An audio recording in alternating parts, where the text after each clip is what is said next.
മലയാള cinema പ്രേമികൾ പ്രതീക്ഷയോടെ കാത്തിരിക്കുന്ന മോഹൻലാൽ തരുൺമൂർത്തി ചിത്രത്തിന്റെ പേര് പ്രഖ്യാപിച്ചു. തുടരും എന്ന പേരിട്ട ചിത്രത്തിന്റെ ഫസ്റ്റ് ലുക്ക് പോസ്റ്റർ റിലീസ് ചെയ്തു. തന്റെ ഔദ്യോഗിക പേജിലൂടെ മോഹൻലാൽ ആണ് സിനിമയുടെ ടൈറ്റിൽ പുറത്തുവിട്ടത്. മോഹൻലാലിന്റെ കരിയറിലെ 360ാമത്തെ ചിത്രമാണിത്. 99 ദിവസത്തെ ചിത്രീകരണത്തിനൊടുവിൽ കഴിഞ്ഞ ദിവസമാണ് ചിത്രത്തിന് പാക്കപ്പ് ആയത്. 199 ദിവസത്തെ ഫാൻ ബോയ് നിമിഷങ്ങൾ എന്നാണ് ലൊക്കേഷനിൽ നിന്നുള്ള പാക്ക് ചിത്രങ്ങൾക്കൊപ്പം തരുൺമൂർത്തി കുറിച്ചത്. ശോഭനയാണ് ചിത്രത്തിലെ നായിക.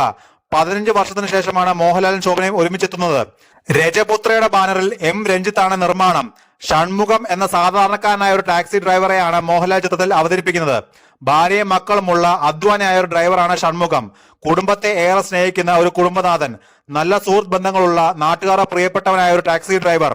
ഇദ്ദേഹത്തിന്റെ ജീവിതം നർമ്മത്തിലൂടെയും ഹൃദയസ്പർശിയായ രംഗങ്ങളിലൂടെയും അവതരിപ്പിക്കുകയാണ് ഈ ചിത്രത്തിലൂടെ. ഇടവേളയ്ക്ക് ശേഷമാണ് മോഹൻലാൽ സാധാരണക്കാർക്കൊപ്പം ചേർന്ന് നിൽക്കുന്ന ഒരു കഥാപാത്രത്തെ അവതരിപ്പിക്കുന്നത്. ബിനു പപ്പു